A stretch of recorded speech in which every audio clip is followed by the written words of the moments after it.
and record. We're live? We're live, coming to you from Derrick's bedroom. This is the first time. Welcome to the sin bin, baby. We are currently here because someone's watching a movie in the living room. Which is okay. And it is, I'm going to take my socks off because it's a little hot. Yeah. It is like 101 degrees outside here in Jacksonville, and the AC is not working well. We're dying. But we're doing this podcast for you. Again, our sponsors, this dog. Ripley is our main contributor. She finances all the equipment. So thank you, Ripley. But yes, before this is Artistry Under Fire. Please like and subscribe. Please, for the love of God, yes, like and subscribe. We're trying to make this happen. But how are you, Sir Derrick? Well, I said in our last podcast, but I haven't had my phone, and it's been extremely. I always like the word precipice, and I feel like I use it too often for it to actually count. That's a good word. I mean, it's a great word. It's a great word. But that's kind of where... It's like the old lady in Titanic when she's like, I was standing on the precipice. Yeah. I haven't seen that in a long time. But it just sounds... It's got... It was the most erotic time of my life.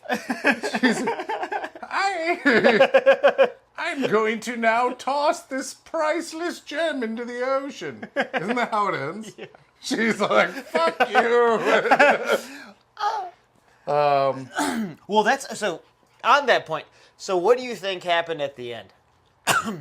My little brother and I have discussed this and our theories. I can't find anything that's for certain. Mm-hmm. So there's the scene where Jack is on the raft, not on the raft. He's hanging on like that piece of wood, and Kate Winslet's on the wood. He's hanging off the side. Yeah. He's like, you're gonna die old in a bed. She's in a bed. She's old. And after she threw the heart of the ocean in, and at that point where you think she's maybe be asleep, she might be asleep. Uh-huh. I think she's dead, and I think the heart when she threw it, that's her heart going back to Jack in the ocean where her heart belongs. That's my theory. That sounds right. It's been a while. It's been a while since I tried finding it online. That's what? That's like a 3-hour plus movie. I think 3:19 is. Okay. Yeah. I don't think I've ever actually seen it all the way through. Really? You like how there's Harry Potter just in the background? Paws in the background. Which one is this? Is that the sixth one? This is Goblet of Fire. So I finished it, but I've just been having on. Look at Crab and Goyle. Right.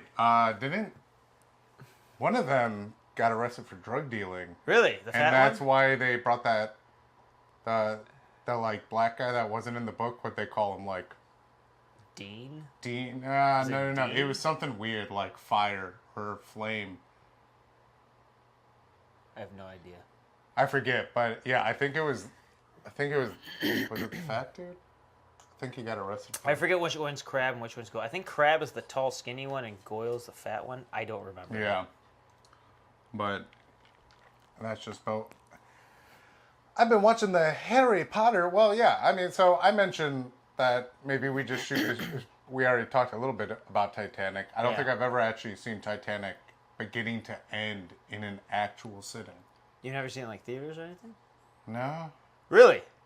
No, yeah. I didn't see it for a very long time. I saw it in theaters. And then, no, yeah, I didn't. But I have seen it. Those are like the first boobies I've ever seen. Kate Winslet? Which they made... Did you ever see, we're going to probably jump around to a bunch of movies, but did you ever see when they reunited Kate Winslet and Leonardo DiCaprio? What is Revolutionary that? Road, yeah. It was good. Really? I wasn't blown away by it. Yeah. It's one of those things. Oh, you want up, Ripley? Come here. She's like... I think Ripley's being like, yo, it's super fucking hot in here. Yeah, so let's... But she also is... Not the mic. Very happy and enjoying. Not the mic. We're still good. I'm still good. Yeah, we're still good. We're still good. Good job, Ripley. Here's the dog. So what was that movie about? Which one? Revolutionary War. It was just road. a couple that fell in love, and then they kind of Like in the 50s, right? yeah, and then I think they had their ups and downs in their You're just relationship. so happy. Yeah. Yeah, just like that. Just one of those. Yeah, I mean it was good. I think it was a Sam Mendes movie, if I recall correctly. I think he directed Who directed Skyrim, right? Skyrim, Skyfall. Yes. Skyfall. Skyfall. Not Skyrim. No. And he did Not the video American game. Beauty. He did a bunch of other stuff. Oh, okay. That's what he did. Okay. But yeah, no, I mean it was good. I wasn't blown away by it. It was a good movie. I think it was a little overhyped. I realized I do that a lot. I rewatch some of our videos, and I'm like, I also go a lot. I clear my throat a lot. Really? Yeah. I mean, that's... I don't know why I clear my throat. It only happens when I'm either talking or, like, when we were doing interviews. Remember when we were filming the Man with our movie, The Man with No Names, and I was interviewing you as Jesse Chase? If I show you the actual footage, you just hear me going, after you say it, I'm in the background behind the camera going, I'm like trying to and then as soon as you finish talking, I'm like, yeah, but. Well, that's what... I always have to clear my throat. I don't know why. That's what Just like water's for. I feel like a good next movie after how you explain Revolutionary Road, which I haven't seen. But did you see Marriage Story? No, my sister said it's really good. Oh, dude, it's so good. It's Yeah. just, every once in a while there's a movie where... No, I mean, it's a great movie. It doesn't detract from the movie, but it's also just great acting. Masterclass on acting. No, that's what I heard. It's great acting, and the Adam Driver writing, and Scarlett the writing's Johansson, yeah. superb. And even the end, no, it's really good. That, and I always like love films. She's sitting on my balls. There we go. Ripley. There we go. Okay, we're good now. Love films that don't have a happy ending. I always feel like they kind of feel more genuine, like Yeah. Kramer versus Kramer. I've never seen that. Is that the one? That's the one. about Penthouse? Dustin No, Hoffman that's- and who's it? Dustin Hoffman. That's where the couple gets divorced and they're like fighting over the custody of the kid and all that stuff. Oh, really? You know, Win Best Picture. I've never deep dived. Now that I'm thinking about it, I haven't seen. We have to I haven't watch. seen much of. I haven't seen much of Dustin Hoffman at all. Dude, I've never seen Rain Man. What about? Oh, that's a good one. Yeah. That's a good one with Tom Cruise. That's a good one. Right, So, I've never dude, seen that that. is a really good. The one I that also want to see. He played Lenny Bruce. I've never seen that. Marathon Man is really good. I've never seen that. I have Marathon Man. That's a great movie.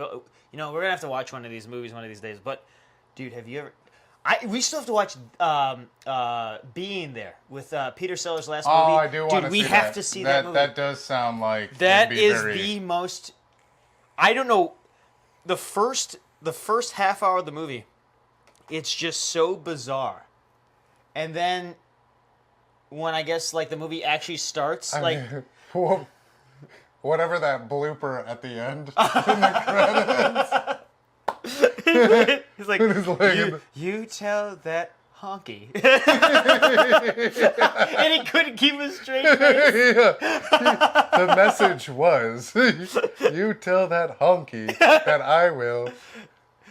Like beat his ass or something like that. He couldn't keep a straight face.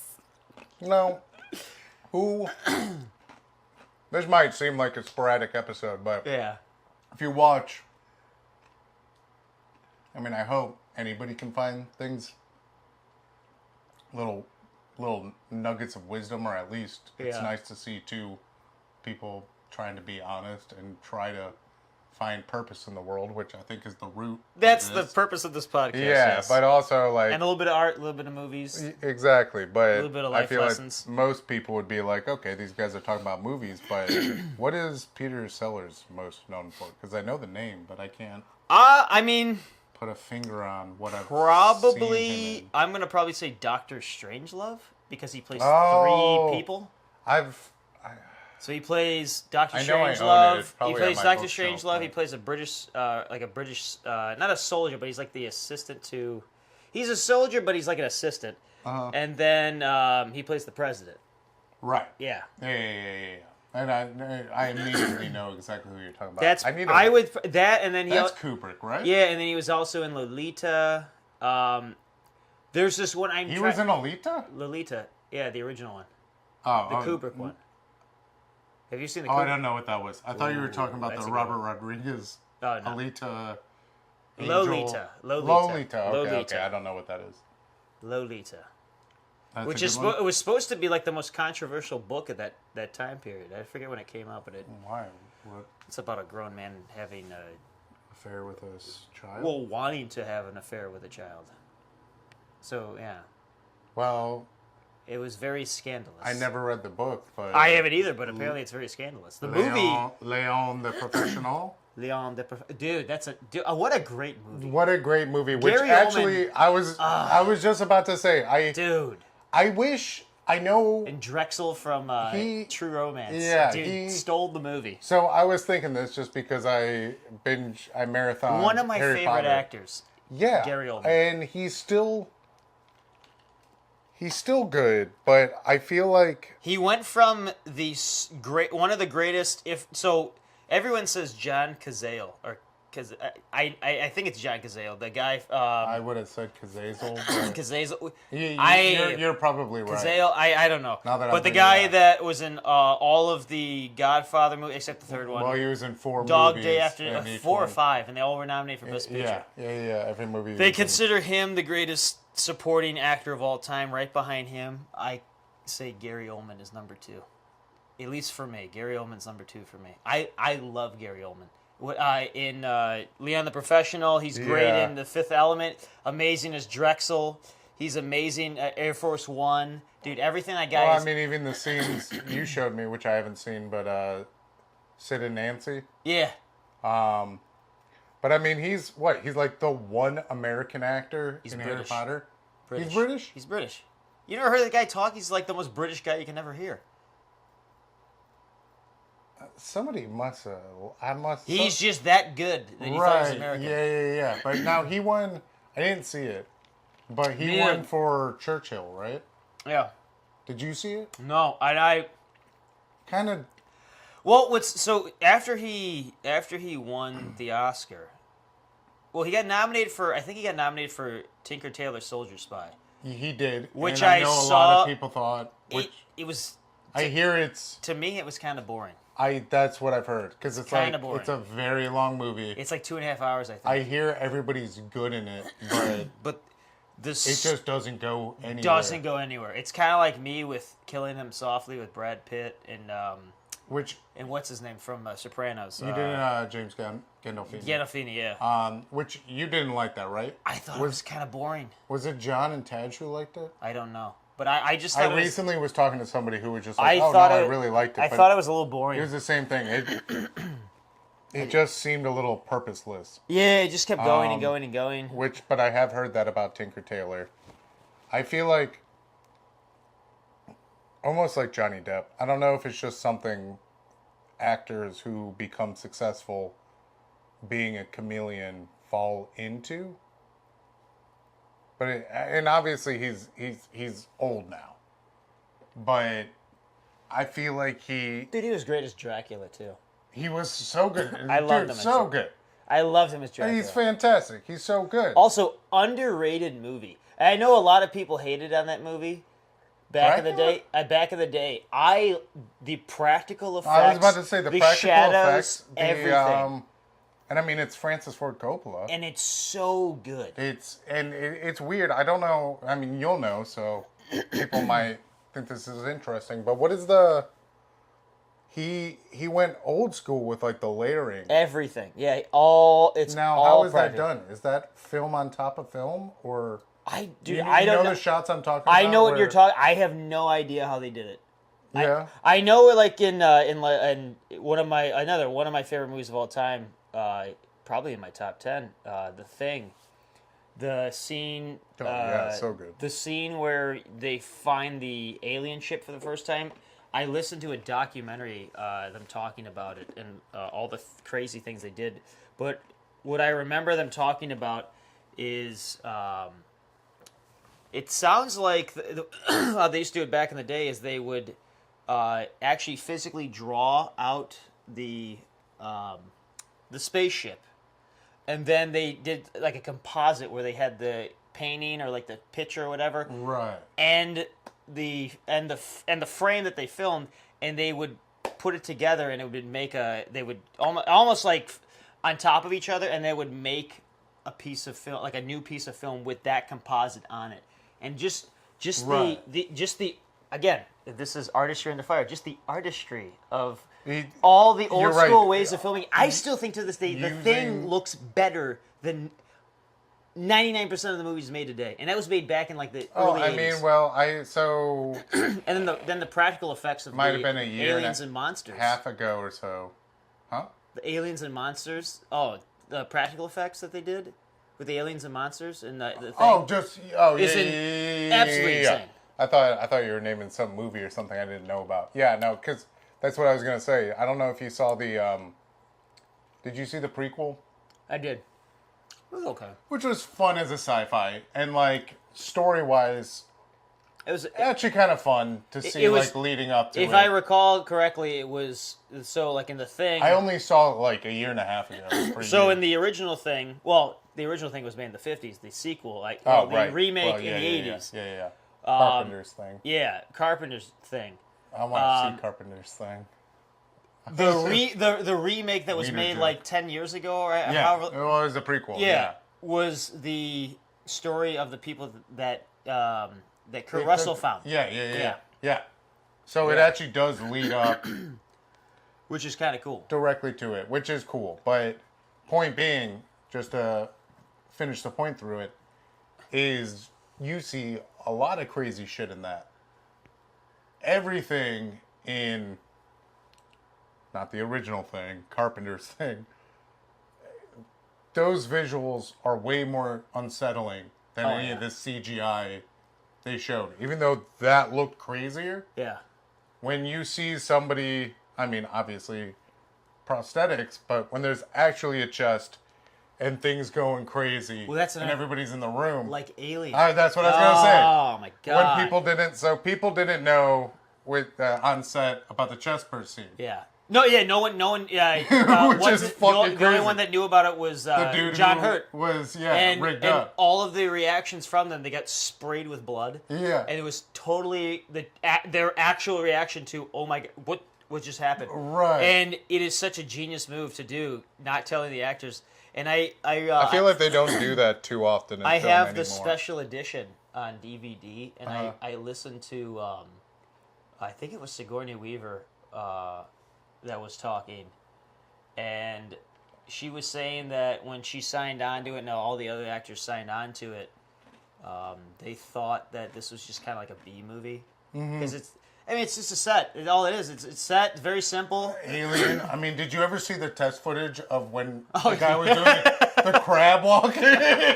It looked so stupid, but they were like, I mean, props. But you're right. If you were an actor signing on to that movie, it's literally just called Alien, Yeah. and they're like, "There's an alien, and you're on a ship." I would think you'd be signing up for a B movie. I You're right. think again in that conversation that they were having during the interview, they were saying how very quickly they realized that this was not a B movie. That this is something as- different or new. yes, dude. I still think to this day, the best photographed film of all time is Alien. The visual style, the effects. Practical effects. I need to re-see it. It has been a little bit, It's but yeah, so. I would say so. It's my favorite shot film ever. Because honestly, I mean, it's a tall dude. It's Wasn't very. it the same guy who was in the suit for Predator? No, I don't know. Maybe about not. That. I don't know about that. maybe not. Did you know the original Predator? Jean Claude.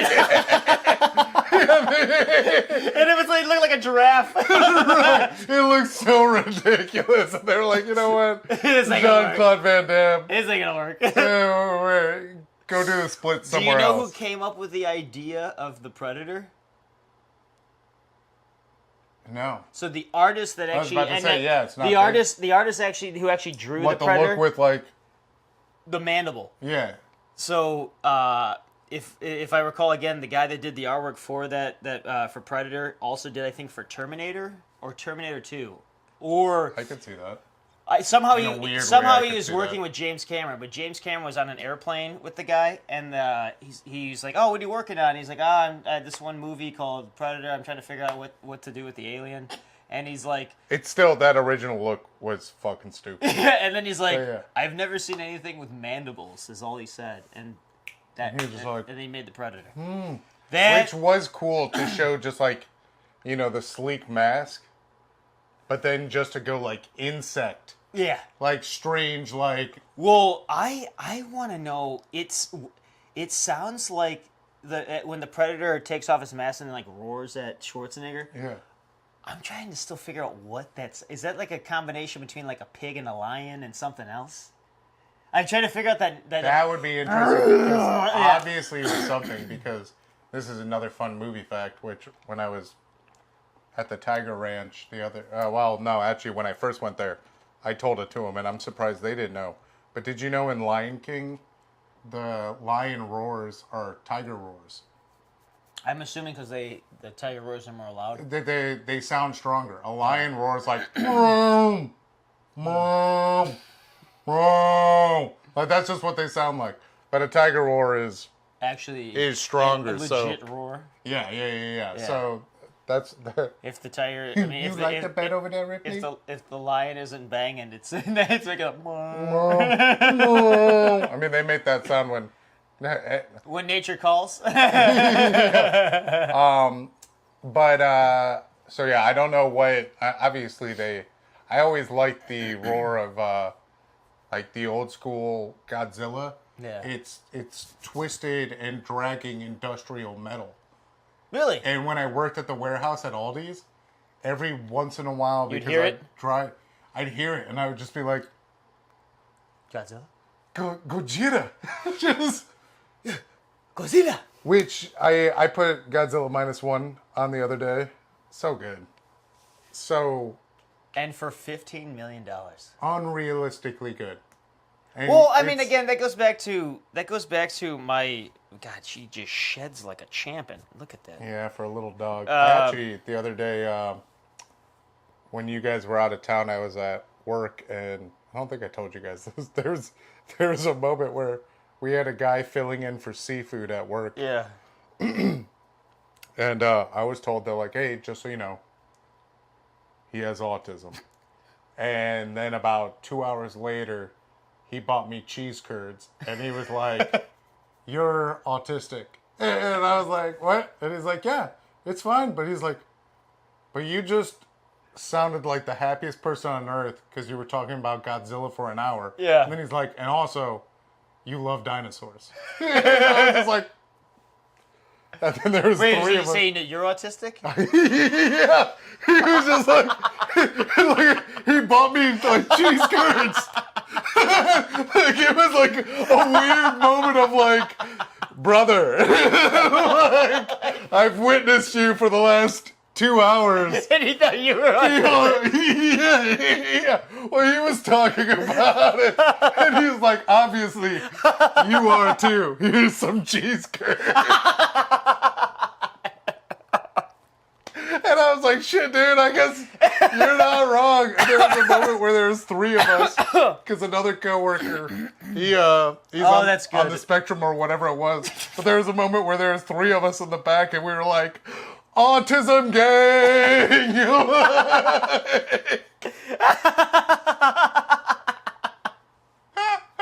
But it was a good moment. But we were talking about a lot of kaiju films and stuff the other day. Oh my God! That's never happened to me before. Where someone, You were, dude, I just had like he a literally weird. was like, I legit just had fucking deja vu just now. "Do you really?" Dude, it's always a weird Do you moment. ever get that one, like, I've been here before? Yes, and then what's weird about swear to God, it is that it's it probably a doesn't, dream. It It's doesn't probably stop though. You know what I mean? It's probably in a dream. Well, what I heard deja vu is it's actually your brain like having a hiccup. So it's not so much you seeing it, it's your brain is actually like moving a bit slower for a second. So So when you're telling me I'm like one step away from a seizure. I'm saying you are also autistic. I probably It's am. bad, yeah, dude, probably. I mean, everybody's a little spectrumy. Well, I think No, but it's your Elon, brain. Elon Musk, I think, has He Asperger's. is. Yeah, it's something like that. Yeah. But deja vu, it's what I'm told is that, or what I've read or seen and heard, your brain is having like a feedback delay. So when you notice you're having deja vu, and then you keep going like, I think I'm having deja vu. No, it's still going on. It's still going on. It's because the way your brain is like processing the moment is actually still. So it's Inception. So you're. I don't know if this is some time travel shit, but it's your brain Interstellar? just skipping. Maybe.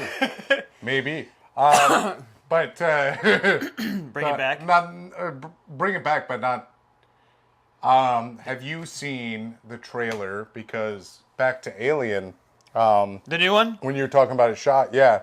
The original trailer for Alien is The best trailer ever. perfection in itself. No sound. There's no dialogue. No nothing. All it is the in the movie. There's that siren. Yeah, yeah. It's and you hear well in the beginning you hear like the Yeah. noise, and then it's really slow. There's a few images here, a few images there. You're right. The siren is unsettling. And then all of a sudden it picks up, and then you hear this, and dude, it just, and then I think all you hear, there's a few screams. I think there are a few screams like in the background. Best trailer ever made. No, I would agree Best with trailer that. That I've seen so far. But did you see the trailer for Romulus?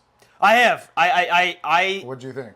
It felt like they were. It's felt like they're going back to the original. It felt like they wanted a similar feel to that original trailer. And they're going back to the atmosphere, the smoke, the smog, the pipes, the sound, all that stuff. They're going back to the atmosphere. It looks really, and I really like that. I'm actually excited. I really like that director. I'm actually dude. He's Don't Breathe and Don't Breathe and Evil Dead. Yeah, Evil Dead. I think Evil Dead is one of the greatest remakes of all time. Have you ever dabbled in Evil Dead? I haven't seen the new one. No, the new Evil Dead. Oh, what? Dead Rising, the one that just came out? That one I haven't seen. No.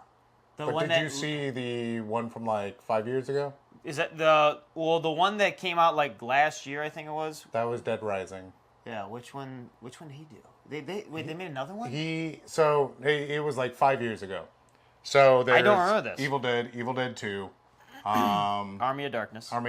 which that's phenomenal. I love that movie. That's a great practical effect movie. I love how it's just a combination of action, horror, and comedy. Comedy, and it's almost. It's a fantasy movie. It just seemed like a weird moment where they're like, "Hey, how much practical effects can we do?" Well, the second one is when just there's the little ones of him. The second one is just the comedic version of the first one. Yeah, which is weird because I still don't know how that links up. Because they do treat it like a sequel, but it's just the exact same. I remember watching because I have that on DVD also. I remember watching the special features.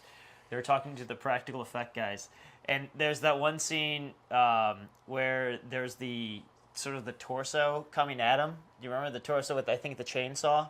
Wait, in which one? I think it's the second one.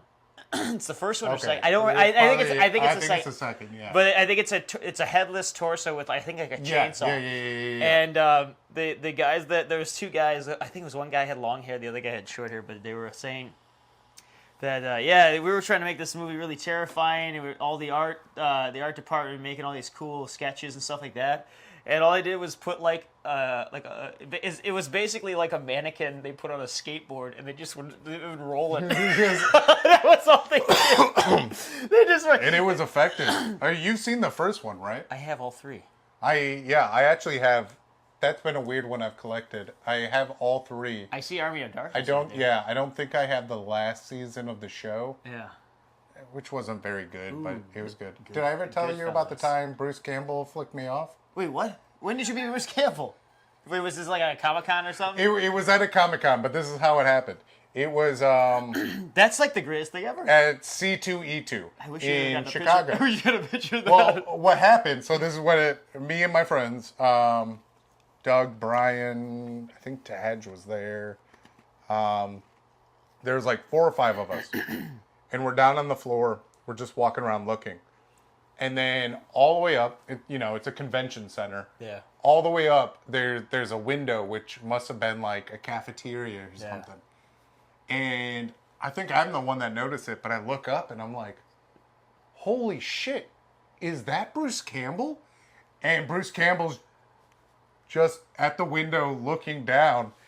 And we're like, yo, that's fucking Bruce Campbell. And we were all like, hey! And he just went...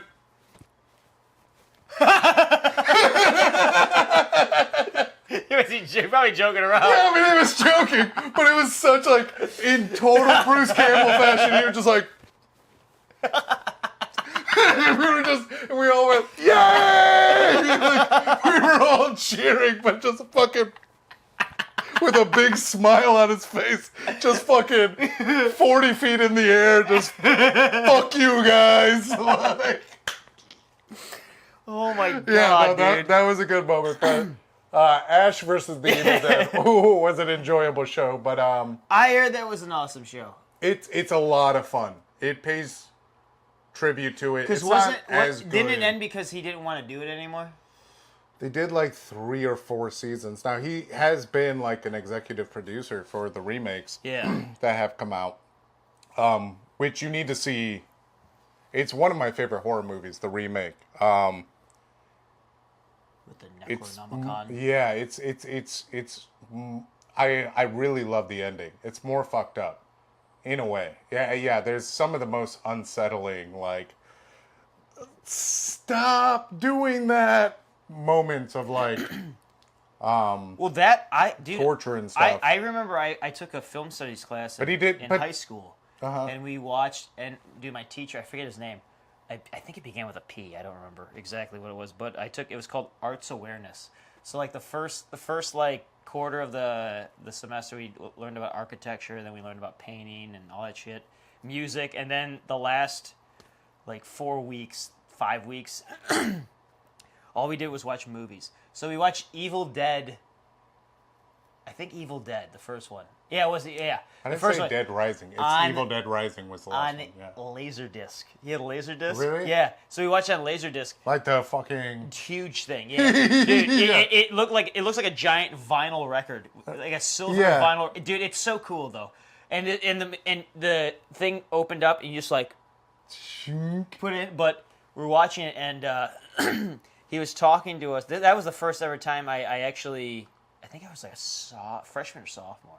Mm-hmm. But that was the first ever time where I was like, oh my god, because he actually was like a cinephile. He knew all kinds of stuff. Who, your teacher? Yeah, and he actually loved Lord of the Rings. He was one of those guys that did the all 3 extended cuts. I love back to back to back in the same day. I did that during the pandemic. In his wedding ring, it had. No, actually, inside his wedding ring, he also loved because we watched the entire movie of Princess Bride, and then he made us read. Then he made us read the book. Princess Bride. Yeah, and so inside of his wedding ring, it says "As You Wish." Like okay. that. Yeah. But we were watching it, and he was saying that Evil Dead, because I think Sam Raimi was like 23 when he made it, which is insane to even think about. Yeah, the first one, the first one is actually genuinely. Is deeply disturbing. Well, like, also, it's the pencil in the ankle. Yeah, it's uncomfortable. Yeah. But even just like it was so low budget. But like using the camera, as a character, because the camera was like kind of like the spirit, like of the evil, and knocking over the tree, and fucking. And he told us like at that time nothing's ever been done like that before, and so even though I think he had a small budget to make it, dude. What he took and did with that is insane. I mean, that goes back to like kind of ingenuity instead of like we were talking earlier ago. Right. Practical effects and are you getting some water? Yeah, I'm grabbing my other water over here. Well, I will continue talking. Yeah, no, right here. I just. But what already had some water. I miss about that, because right now I think the problem with me, I don't hate CGI. I don't hate computer generated effects. Yeah, we've talked a lot about CGI, but yeah. But what I dislike about what's going on, I think it's just movies in general. I think when you rely too heavily on CGI, it takes away from that creative factor where when you have limited resources, like Sam Raimi did with Evil Dead, what's a creative way to tell the story that will engage the audience a little bit more? And I can't detract from the designers who do these CGI. Oh, dude, the amount of work is insane. It's actually It's kind of too insane. Yeah, and when you hear about their timelines they're given, to do what they do, it's kind of not fair. Yeah, no, to detract from that skill. I'm not. Yeah, no, because if you're great at it, it's priceless to have. But I think what happens is when you have, I remember, TED Talk or whatever the hell it's called. Yeah. When I listened to this one guy, he said, did you ever see the Adam Driver TED Talk? Yeah, I did. Yeah, I did see that. That is a good one. Yeah. I did like that one. But continue. But there's Worth one checking guy he talked about people not knowing what to do with their life, having a direction or anything like that. He said the reason why a lot of people have trouble choosing a path or making a decision or whatever is when there's too many choices given to you. When you have too many choices, you don't have any choices. When you are limited and you like again, Dracula. When you're forced to everything was practical. Everything's that's done. What I was going to even say when we were talking about layering film and stuff like that. You had all you have is what you have, and you had to come up with creative ways to make. And a lot of times, sometimes the cool camera effects, or in camera effects, or lighting effects, or anything like that. Sometimes it looks like I still think the original Star Wars, the original 3 Star Wars. Yeah. No, at times it can look a little cheesy and campy, especially like in Return of the Jedi when they're on those, when they land. I forget what planet it is. When they land and Princess Leia and Luke land down are chasing those 2 stormtrooper on those like. That's exactly what I was saying. And it literally, you could just tell it was just a screen. Yeah, but also, and we've said it, but what an atrocity to your own creation what George Lucas did to it. And he added things to it. And I get it. I know we've talked about it before. Sorry, my arm's fucked up. So if it looks like I'm partying, I'm just stretching. Like Party Boy. Just like Party Boy. I get he had this giant image. And I think he filmed it. Didn't he film it with the intent of possibly adding it when the technology was better? Because I know that's what he did with the Jabba the Hutt scene with but it's so fucking bad. Yeah. And also Jabba the Hutt just looks bigger when he's the practical effect and he looks more intimidating. In Return of the Jedi. Yeah, the CGI version, he looks like a giant worm. Yeah, and then in that he looks like the worm from Dune. Dude, he looked like if he looked like if I was walking around in a sleeping bag. He was about that big instead of being this like. And he looked like a Pixar character. Yeah. And but also the CGI, like I know it was better than practical effects, but it's also compared to CGI now, kind of horrible CGI. Well, even in Return of the Jedi, when they're at the Jabba the Hutt sequence when Princess Leia chokes him out and they're fighting to get off. Yeah, they put that awful looking CGI tongue in. Do you remember in that sand thing that? For the what is it? Silac pit. Yeah, it's like, dude. It's got the beak and shit. Yeah, I'm like that. It doesn't look. It was originally. It was already. It looked great. It was a pit with teeth. Yeah, and you were like, "That's fucked up." Yeah. Like, I don't want to fall in that. But then, with the little fucking like. Yeah. That's what see. That's kind of what I don't get. But that is the weird. The weird thing is. As a creator now, George Lucas borrowed a lot of ideas for Star Wars. He did. Almost everything. But still, But to take Star Wars to is take Star Wars. to take all those and fit them And- together, yeah, exactly. he made a masterpiece. It's a masterpiece. Respect. Yeah. You haven't seen weird- you haven't seen THX 1138. No, but yet. he went back and he did the same thing. Did he do with that one? I'm pretty sure he did. Well, the version I got, the Google. version I have is pretty damn good. Really? Yeah. I've never Maybe- seen it. maybe I he heard went it's good. back. I heard he went because One of the best 1980. Duvall's in that, right? Yeah. Robert Duvall. Yeah. It's a 1984 type movie. It's actually, it might be my favorite dystopian. Which is crazy because movie. I don't think I've ever actually seen a clip, but I have seen images. It's so good. For coming out before Star Wars? And I think, if I recall, because it's Was that his thesis film? so his thesis film was 1138, and it's some long title. Again, I have it. It's pretty good for a thesis film. Yeah, I gotta watch it. But his first feature film, he ended up taking that short film and making it into a feature film. And I don't remember if it's not, but him and Francis Ford Coppola started a company together called Zoetrope Films, I believe. Well, Or American Zoetrope. Zoetrope. Isn't George Lucas the sound ZX? THX, the special. Isn't that George Lucas? It probably is. I don't think know. that's I don't know George for Lucas. 100% certain, Yeah. but it would make sense because it says THX, and I know. Yeah. Duh. And then also I know he's like he's more of a tech guy now. I think he's always been. Well, he's always been a tech guy, but I Yeah, think right. he's exclusively tech guy now. Yeah. Like, Well, that's a good question. I mean, I know in the last movie he did after he sold Star Wars, but I think which I feel like maybe he. so. American Shouldn't Zoetrope have. was him and Coppola's Oh right, yeah, company. because I didn't know. I And- didn't know they hung out like that. Yeah, they're like best friends. Uh-huh.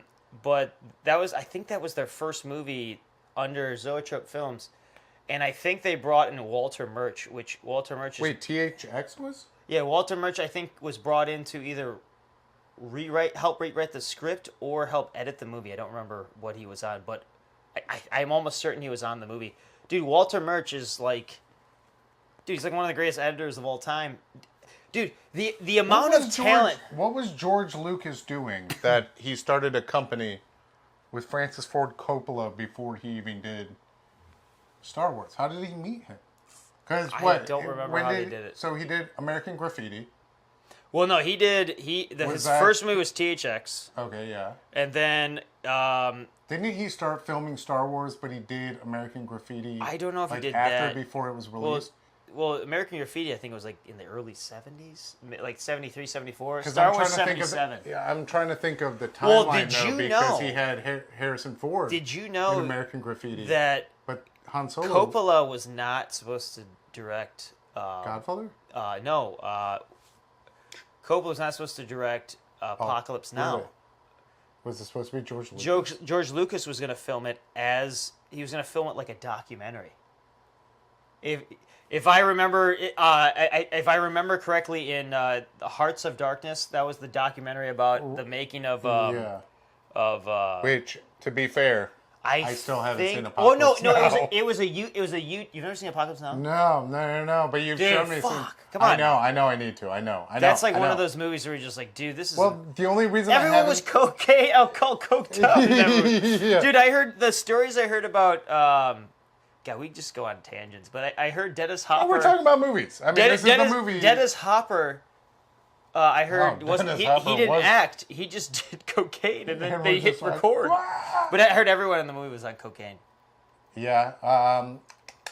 But back, Dude, I always get but him George Martin Lucas. Sheen, right? Yeah, Yeah. Yo, he was on cocaine. Dude, when he punched the window, dude, that guy had to be on cocaine when he was doing that. Yes. That was I mean, real. you've shown me he scenes. took yeah. it out of his finger. He took actual glass out of his finger. He's and he's like, "Ugh," like that. Yeah. But when he's in the room, right? yeah, dude, George Lucas was supposed to direct Apocalypse Now. He was going to film like a documentary, and it was a YouTube video I saw. That's what I saw. That's what talked about it.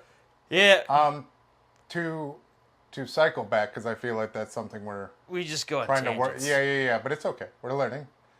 Grow with us. To cycle back, my question on George Lucas, and since this is Artistry Under Fire, we must talk about what it is to be an artist.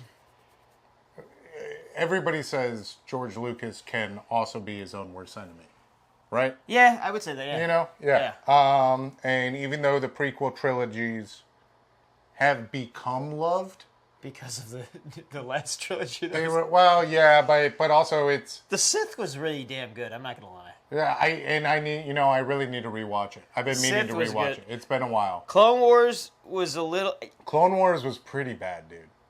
strangely. I know some people like it. I know it's a solid strangely, weird I sci-fi like romance. That's actually Phantom, I'm nostalgic too. Phantom Menace. Yeah, I mean you got Liam Neeson as Dude, Qui-Gon. You got Darth Maul. Dude, some of the best. If you want to count lightsaber fight as sword fighting, Right. some of the best. Yeah. Dude, one of my favorite actually sword fight scenes. Well, two movies. Obviously Princess Bride, but Mask of Zorro with not Javier Bardem. Did we just Antonio Banderas. I feel like I just watched that Martin recently. Campbell, underrated director. Goldeneye, Right. Mask of Zorro, Vertical Limit, which is an underrated movie, Casino Royale. Right. What, So, yeah, what you a, were talking what about a it. great stretch of movies. And then he did The Green Lantern. That sort of ruined his career. Oh yeah. Which I've never seen actually. I kind of feel bad because I heard they sort of just took it from him and just botched it. Yeah. Yeah. So, Well, that's like with David Fincher for the third Alien movie. I was gonna say he said David Fincher. he doesn't acknowledge making it. Lynch and Dune.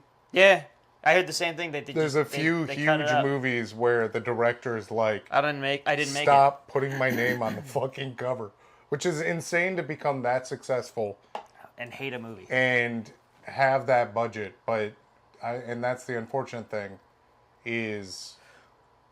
Well, what the original Dune, at least for me, when we kind of were rewatching it, Yeah. Within 45, 50 minutes, they had already gotten to like 3/4 of the way of the first movie. Right, Of the because new that one. movie has like both of them, right? It's it's the whole first first movie. Which I will say, I was going to bring up the new Dune, which I know we talked about. I will say that is a perfect use of CGI. Which we might have said on a different episode because I know we talked about it, but I would say is perfect CGI. Perfect. Well, it's also practical, and then you know what I do like about Dennis. Is it Villeneuve? I can never pronounce his name. Villa. Yeah. Hey, Dr. Vinovuvaci. Yeah. What I love about, because in Arrival was the same thing. What I love I about haven't seen that. I have that too. I do need to see that. That's the only What movie. I love What I love about Prisoners is I know. Prisoners. I think we're repeating a that is my favorite conversation movie from like 2 episodes ago. Yeah, we are. But I do need to see that though. But continue because it's part of. Well, I love the fact that a lot of the CGI is far away. So like spacecrafts far away, and you don't have to be as detailed, but it's detailed. But the way I guess the planet is because there's so much sand and dust. The atmosphere he creates with it, it looks more real than when you get like a CGI character right next to you. Similar conversation as the last time, but I'm kind of just like oddly realizing this based on it, but he's got to be one of the best modern science directors. Fiction. Well, science fiction, but in use of CGI. Oh, him and because 2024, dude, yeah. Which already who did Blade Runner? He did. No, the original. Oh, it's Ridley Scott. Okay, yes, yeah. Sorry. Again, Alien. Right, but that even then was a technological marvel. Dude, I still think that's the greatest movies it's visually good. I've seen. It's good. I've Ridley never seen Scott the back in the day was so good. What, isn't there 4 different cuts of that movie? 3? I have the I know there's the directors, but then there's like there's the original theatrical the cut with the voiceover. One? Yeah. And then there's the director's cut where he took it out, and then there's like a third one. Isn't the third one the final cut? I think it's called. And the third one that that's the one that leans pretty heavy on him being a robot, right? I Or is that actually, pretty implied in the I've only theatrical? seen the director's cut. I have not seen the theatrical cut Uh-huh. or the final cut. So I'm not sure which cut I saw. all I know is that Ruger Hauer, at the end there, Oh, dude. he is so like Tears in the rain, dude. The fact that I think he improv that. he did improv that. That wasn't in the script, and that's what I was just about to say. That wasn't in the script. Picture, especially as somebody who's more often behind the camera than in front of it from you, picture being behind the camera and just Cut. That's it. you see that and you're just like, Well, they're done. Yeah, we don't need any more. was that the greatest quote of all time? It might be. fucking, Well, that's like who are you, Apostle? Well, one of the famous lines Plato? in Like- one of the famous lines in Jaws, we're gonna need a bigger boat. That was improv.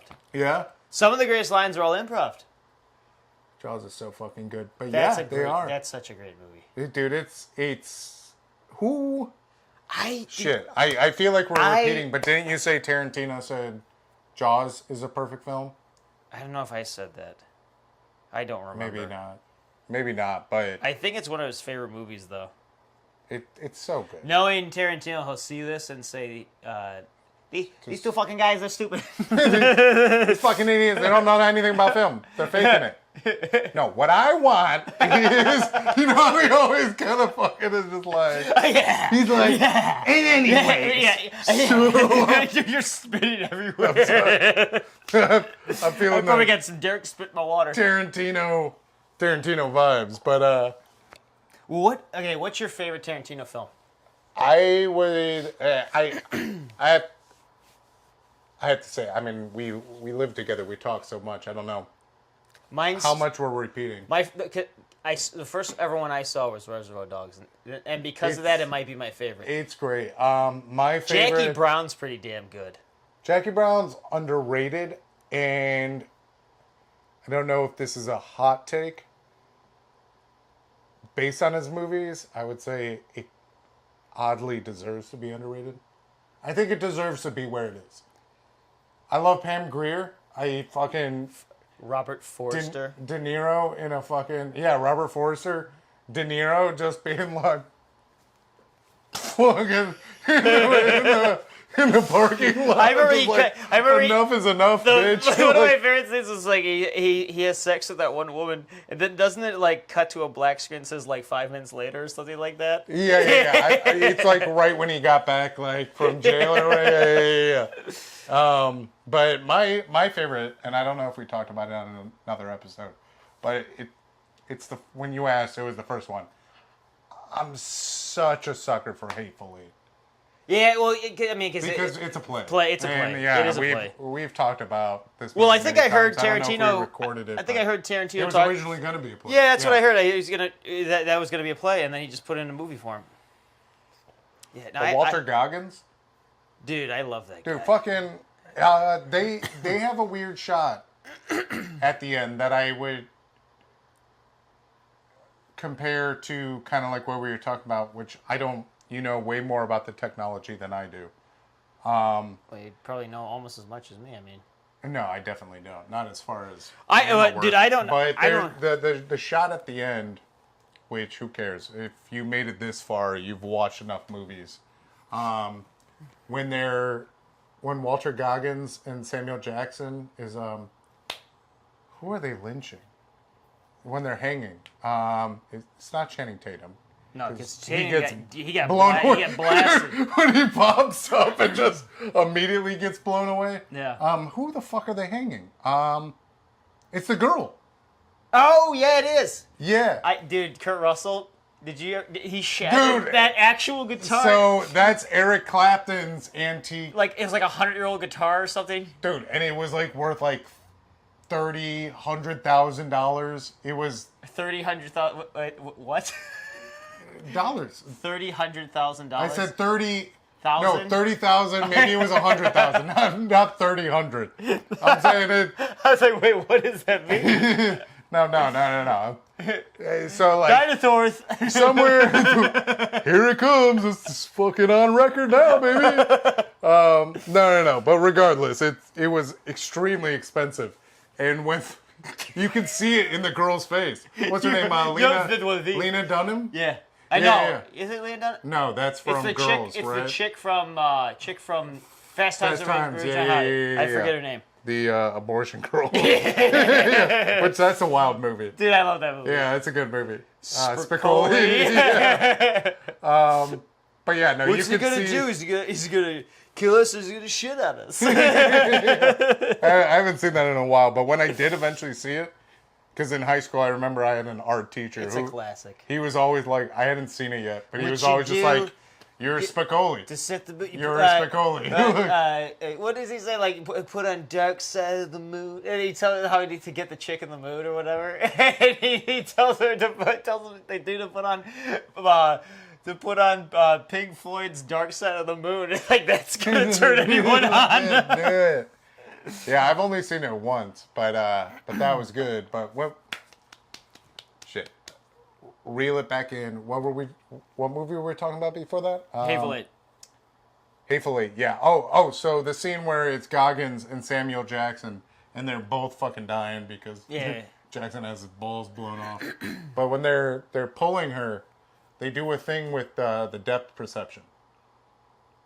I'd have to watch it. You'd have to rewatch it, but I'd have to watch it again. It was something I hadn't seen in film in a very long time. Is it where this person's it's like where they're both oddly clear, but also they're far away? Yeah, but Dude, you can tell there is a so I don't know if this is true, but I'm just gonna go off of reference from Tarantino, one of his favorite, if not his favorite filmmakers, what's his name? That did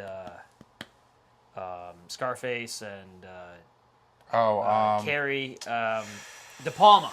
De Palma, yeah. He does, and dude, Blow is not Blow. I was about to say he might have Blowout. It's Blowout with John Travolta. He uses that where this person's in focus, that person's focus. I wonder if that is a shout out to De Palma. I don't know for certain, but De Palma in most of his movies I would rewatch uses Hateful that. Eight any day, so I would love to watch it with you. And I think that's probably I think that's a special lens. I think that's a special. Would have to be. I still don't know how to do that. I that's actually one of the shots I want to do where the person's like literally right here on the camera, and then the other person's like 20 feet away. Yeah. Orson Welles does. And I could be just fucking making that up. Like maybe this scene doesn't exist. No, it does. You know what I'm talking about? When they does. have the bed sheet. Oh, that's what that was. I was like, what's going on with my hip? They're both pulling, and I also really fucking like, especially those two characters. I like the play aspect of that movie. But the fucking Lincoln letter. Yeah. And Walter got they're both like bleeding eyes, like, can I see the letter or whatever? And he's like, that's a nice letter. Yeah, and I have to re-see it, but all I know is he's like, well, did you is see, this real? And he's like, did you no, see, but white people love me for the letter. The fact that the Lincoln letter talked the whole fucking movie. Everybody's like, you still got that letter? Yep. And then at the end, the black guy and one of the most racist characters in the movies are just hanging out, and he's just like, it ain't even real. and them just like dying as best friends is a great character moment. God. I saw that at the Music Box in Chicago with with two fellow film students. One you had the pleasure of working with. Frank Lloyd Wright. Yeah. And we saw the 70mm cut. I did too. Where they have the intermission. And then it comes back with a voiceover.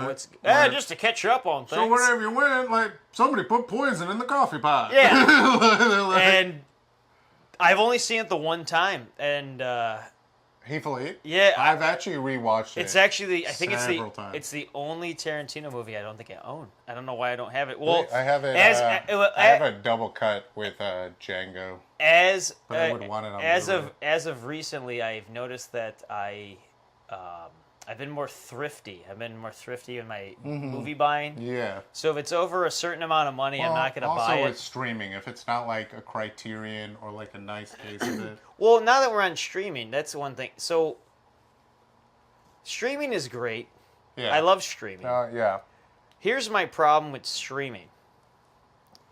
The audio sucks half the time, but my main gripe with streaming services is that if you have Netflix, it has these movies. If you have Max, it has these movies. If you have Paramount Plus, you can't just find the movie you want. Yeah. And so Dude, obviously that's because they're paying for the rights that play the movie. That's how it all works. My and problem, my biggest problem, and the the reason why I miss Blockbuster so much, because you go in, you're actually looking, right?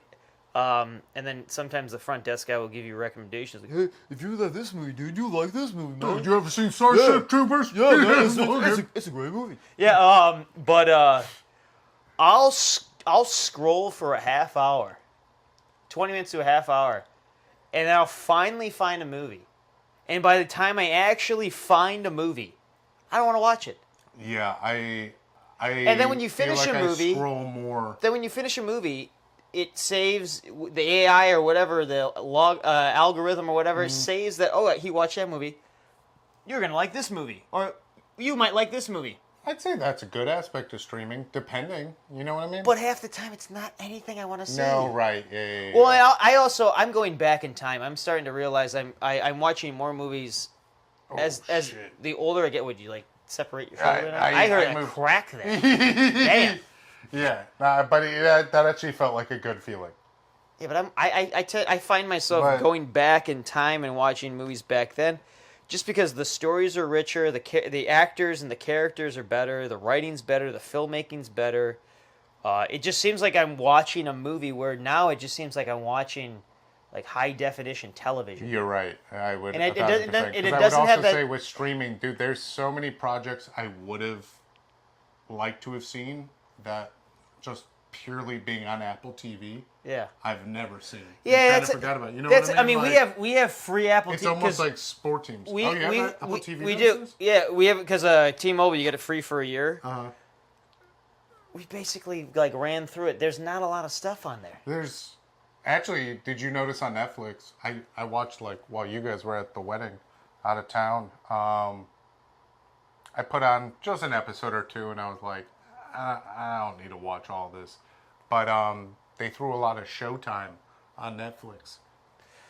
I know Because I was watching Dexter's coming on Netflix. Yeah, I was watching it's already on. I forget. Your Honor, with Bryan Cranston plays a judge. That's a Netflix show. It's a Showtime show. Yeah, I didn't know that. but it's on Netflix right now, and when you click it, it does go Showtime. I also miss. So even the streaming services are getting confused and joining teams.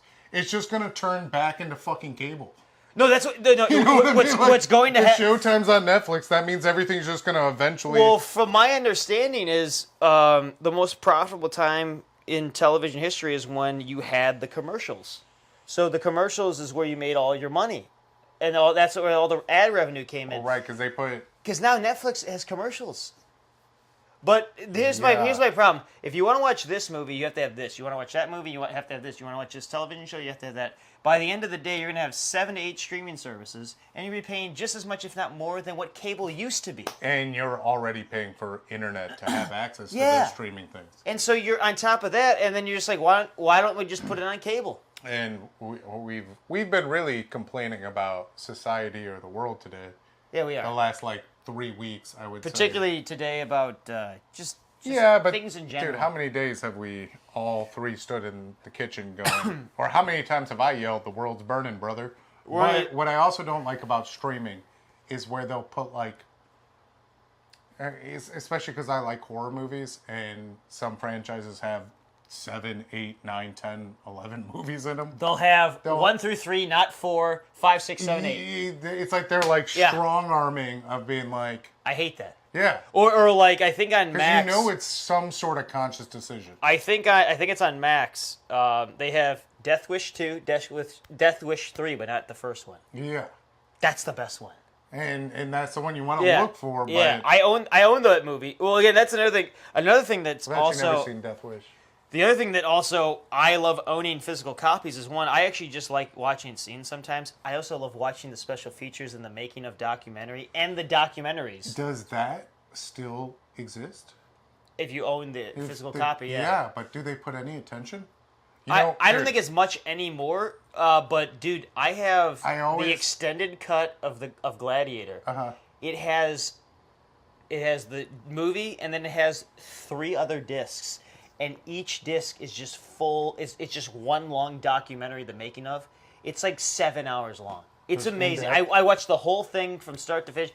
Dude, I love because that's actually where I learned a lot of my special features. Like camera tricks has been watching other filmmakers making of documentaries. Yeah, because there's still a focus on.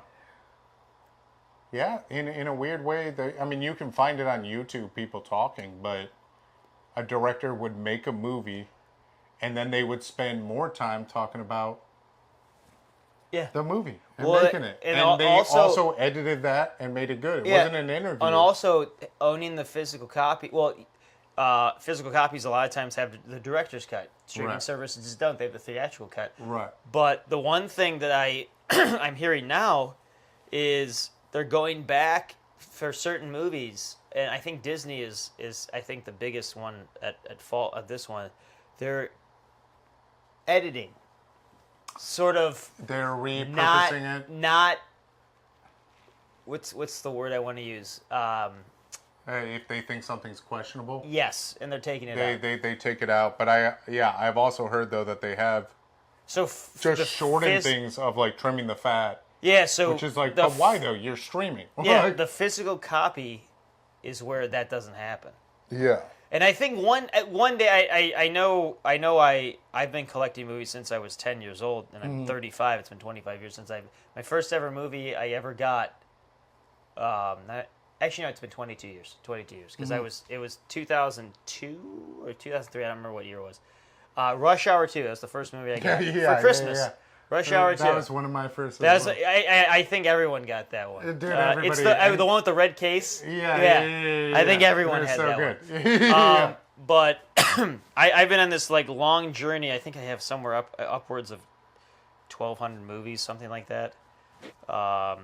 Physical copies. I know people say it's a waste of time, it's a waste of money, all that stuff.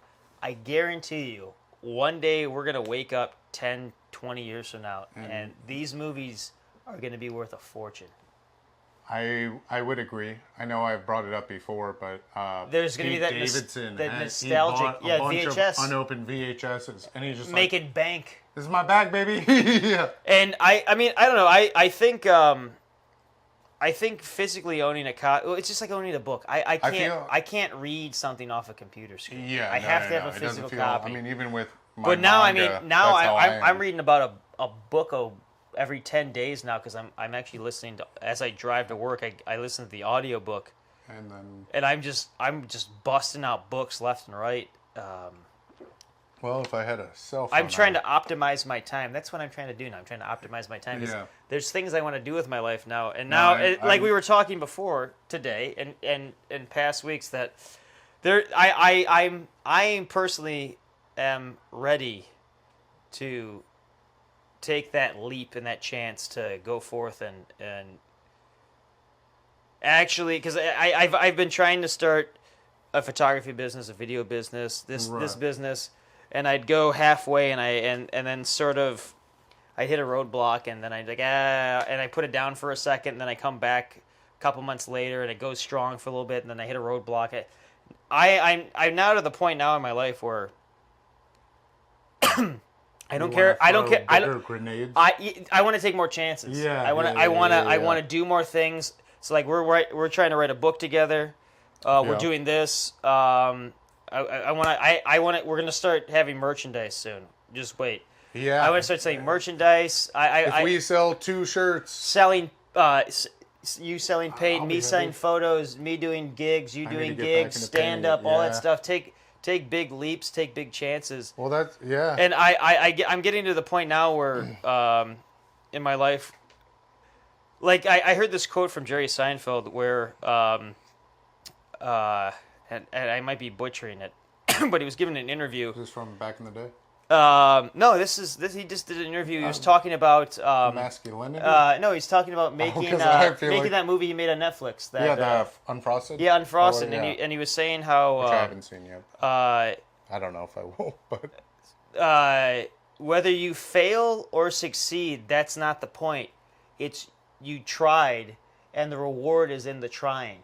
And Yeah. and the reward you find as much reward in failure as you do in success. And sometimes you find more in failure than you do success because you learn more from the failures. yeah, And so don't be afraid to fail. And I remember I think Michael Jordan had this book. My brother Pat is obsessed with Michael Jordan. I bought him for I think for his birthday or Christmas. I don't remember which one it was. He has it's the greatest book of all time. It's literally like 30 pages. Mm-hmm. Half of it is a picture of him in he did like a photo shoot. One side Michael is Jordan? Yeah, and then the other side is like 3 sentences. It's a book, and it's called "I Can't Accept Not Trying." And so, and then Wayne Gretzky says, "You miss 100% of the shots you don't take." Stuff like that. Right, classic, yeah. So I don't know. I'm kind of veering from movies into more life things.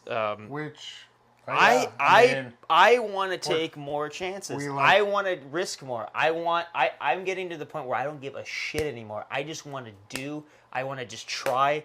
Even if I fail, I don't care. I want to try something else, and I want to keep throwing darts at the board until something sticks. That's what I want to do. I feel like we're both. That's what I want to do. The perspective that I feel like has shifted, or that I enjoy that we focus on, is that we're both in our 30s now, and I think at some point It's never too late to start. It's never too late to start, but I think at one point when you're younger, you're like, It's I impossible. do want to be the fucking best. I want to be. Well, look, me, it was always I want to be on the Mount Rushmore. Yeah. Like with Kubrick, Hitchcock, Spielberg, Coppola, And all those guys. We've given a solid shot, but like you said, like bigger shots. I still want to. I still want to go for that. It's still there, but my dream. I feel like our perspective has shifted of just like, it doesn't, I don't need everybody in the world to see it. I just want to be doing it. I want to be doing The it focus and is making like, a living I doing it. still want to do it. I want, and And the focus is on how can I do it. well, it more. brings I don't know, it brings more. Like I shot my brother's wedding. There's something I did it. That was my wedding gift to them was to shoot their wedding, to photograph their wedding, and there's no pressure. I mean, there is pressure because it's a wedding, but there's no pressure because it's your brother. But also, there's more pressure because if you mess up, You're the shitty uncle in you're the future. yeah. He Dad, why does this picture look like Suck. shit? Yeah. But That's Uncle Greg. every time, or even when I did that photo shoot, the clothing line with that Oh, one that's lady, what I was going to bring up. You're obviously saying there is I something. felt alive. Yeah. I and felt more alive than what I make I a was living waiting doing. for you to say that, but when I saw that video, and I actually even told my coworker Mikey about it, that we were talking about that, just the connection of doing what you love. But I was like, yeah, I saw a video of Greg doing that shoot, and I was like, you were happy. When it you comes, know what I mean? Like, it comes. I mean, it was very apparent that you were like, there was nerves I'm in the in here. There's nerves in the beginning because when you're working with someone. I mean, I've worked with the lady that hired me. I've worked with her before, but I haven't worked with that model that I worked with. And so there's the. My strength isn't so much direction. A lot of times I let the model kind of figure out what is natural to them, and then I tweak what they've done, and then I'll get ideas from from what they present to me. I don't really come in with ideas where I have this unless I do. Well, I want to shoot this particular thing. Let's do that. And I got no idea how modeling and photography is these days, but I could even correlate it back to a subject we were talking about to keep the package nice. But when we were talking about actors improving lines and some of those lines being the best moment, it's that cohesive interaction. That wouldn't come unless it was the perfect setting. Yeah, and I'm not saying that it's not happening in art these days, but when your mind, like with, I guess with acting, what you're saying with acting, what I guess I maybe what you're trying to say is, like for me when I was doing that photo shoot, it was so natural. I wasn't thinking anymore. It was just doing. I'm guessing when you're acting, you're not thinking anymore. You're not thinking of the lines. You're just reacting and doing. Right, and it's the connection of what I would say, and it's very transparent when it's there and when it's not. Yeah. But it's the same with photography. It's the same with filming or anything. When there is at least a connection between all parties involved. When everyone's in a connective zone. Yeah. If you have somebody who is behind the camera now, somebody like Kubrick, let's say, I would say he obviously is not the most... I mean, he was out of his goddamn mind. Oh, he'd do 100 takes. That's what I'm saying. Like, he'd get it to you, or you'd lose your brain. You're not connecting to your actor. You're punishing him, but he still put out some of the, if not the best movies of all time. But not everybody is Kubrick. So if you're just demanding somebody to do something in front of a camera, it can quickly turn into a Target photo shoot. Yeah. You know what I mean? Yeah. When they're not also part of it, and that's not me talking as an actor. Well, and the collaborative, that's the one thing I love. I think that what I love most about, I mean, there are there are times where I love going out on my own and taking photos on my own because it's more of like a spiritual thing with me when I go out and shoot photos on my own, because that's personally how I see the world. Yeah. Rather than me. It's also you going out into the world. And going out in the world and experiencing. And by taking pictures, there's almost giving an appreciation to the world. Yeah, and then there's sometimes you go to the same location. Like I'll go to St. Augustine multiple times, and I'll see St. Augustine slightly different that time.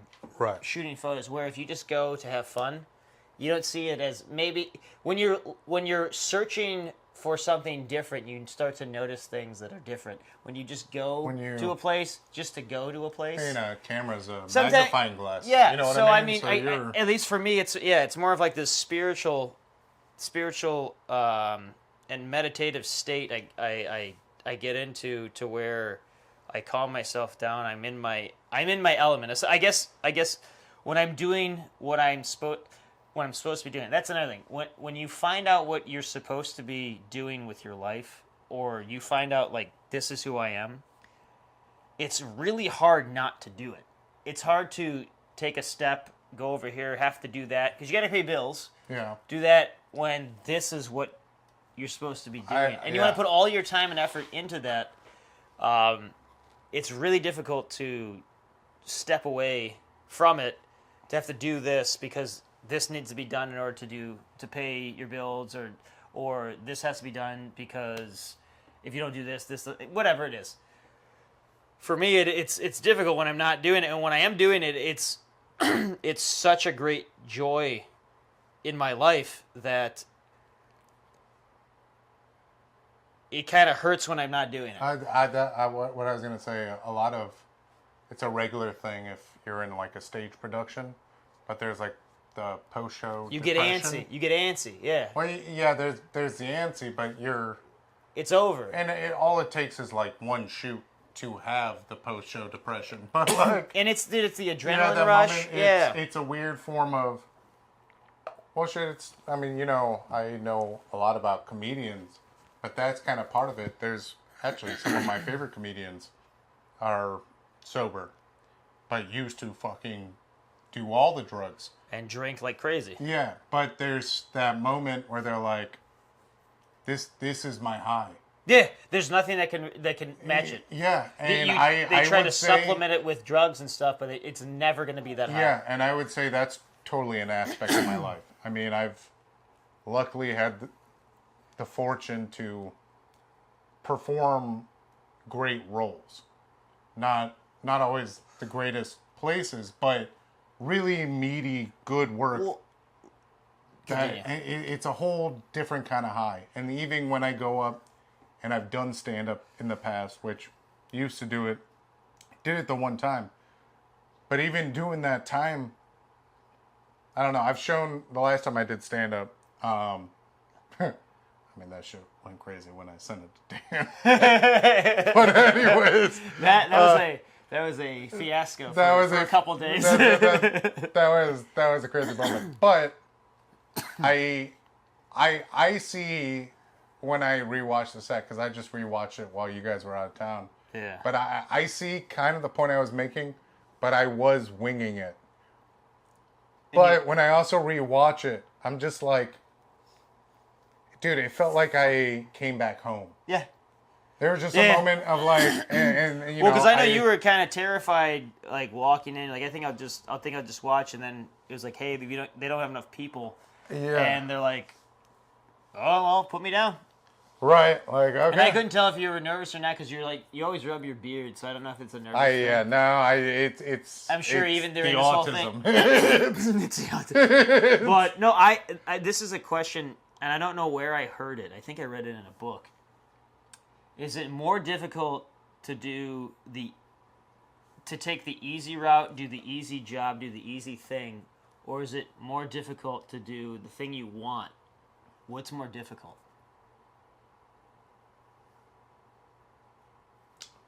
And then once you answer that question, I have a follow-up question. Because I think I know how you're going to answer it. So is it easier to do the thing you don't like, even though it's easy, or what you want to do knowing it's hard? What's easier? So I don't think you know how I'm going to answer it, because I'll answer it, and then I'll answer it.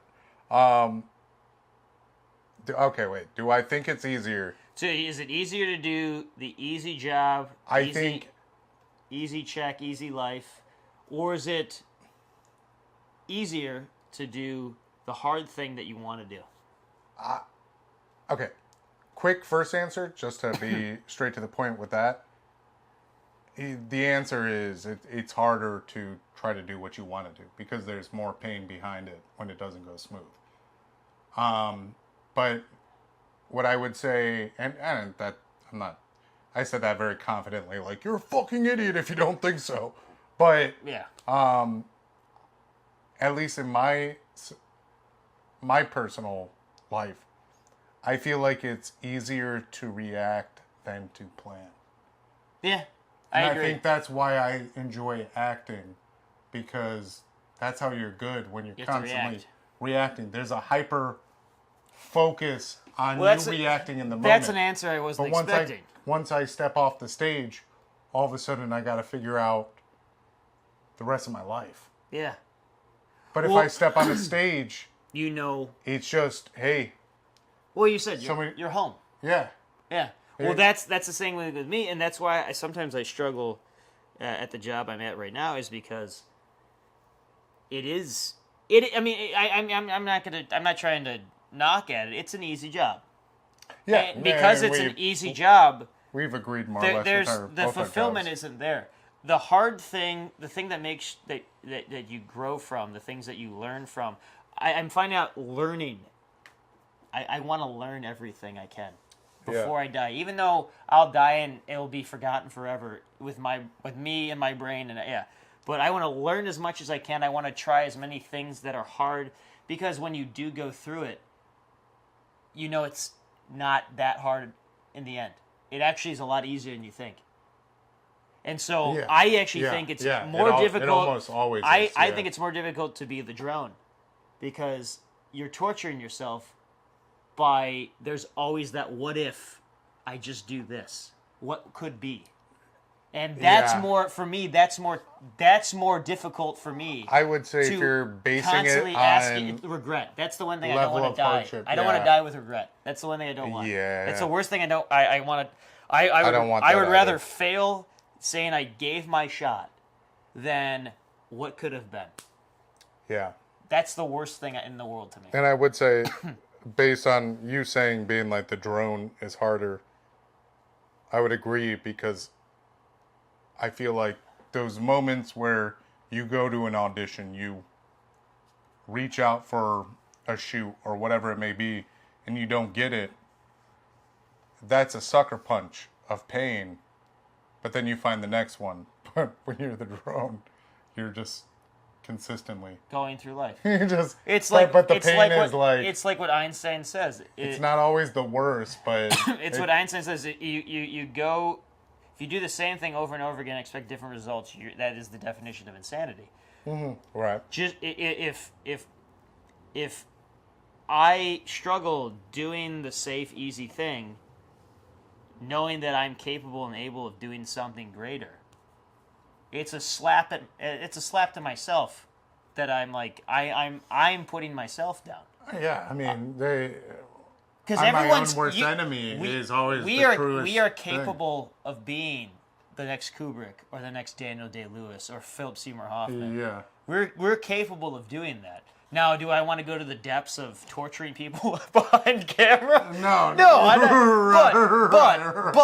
But the point is, like, we're capable and able to, and I think by doing this podcast, I think we're taking the step going towards. I'd say what we're doing. giving ourselves a chance. Because right. I mean, we're trying to be open now. We're putting ourselves out there. Again, the audience, we could have comments on that and say we're idiots, we're trash, we're garbage. We should. I mean, I worked as a telemarketer for half a day. And I almost got fired. I quit before I got fired. Guy told me to go kill myself. And then I went off on again. But I've heard the story. but yes, people will say bad things. But at least for I forget what I was saying. But at least for me, well, you're saying we could be Kubrick. We could be we have the I totally believe we have the capability of doing it. Once you find what you're supposed to do, and once you are honest with yourself and you know who you are, dude, lock in, go for it. Dude, eventually, the money will follow. It might not be a lot of money, but money will follow. Right. If you do it and long enough and you try long, there's a roof. Yeah, right. It will follow. They call it starving artist for a reason. Yeah. Eventually, you figure it out. Even if you don't make a ton of money, you figure it out. You always will figure it out. If you ever notice when so big, I know there's some quote. What you ever notice? You ever notice when like shit seems to be falling apart, and you have like one more day until rent's due, or you're gonna get kicked out, or your car payments, or your car's gonna get repoed, or whatever it is. Why? In my everyday life. When your back is up against the wall, that's when you just put your blinders on to everything else, and whatever that is right in front of you, that's what you focus on, and the problem gets solved. But it's only when your back's against the wall. So you have to figure out, I'm trying to figure out how to always have my back against the wall. That's what I'm trying to do. Right. Back is all because then you stop questioning yourself, you stop thinking, you just do. Like you said with acting, you just do. Yeah, there's a quote from David Bowie, who had a transformative career from beginning to end. Yeah. I love 80s Bowie. Yeah. I mean, they're all to be appreciated. Modern Love, I love China Girl. Dude, I was going to say China Girl. I love that song. You know, I might have been mad about work or this or that, but I was just like driving home the other day, and I was just, I don't even think the radio was on, but I said... We have, how many? 7 minutes and 40 seconds. Okay. Left? Yeah, left of this thing, and then we... But I was driving down Southside Boulevard, and I just kept going, and I'm putting out the fire. We're gasoline. While driving. But David Bowie, he said a point that, like, I think he said, like, whatever it was something like you should always be almost drowning. And that's well, back against your wall. That's not the quote, but yeah, he's like, if you're creating and if you're an artist, you should never be comfortable.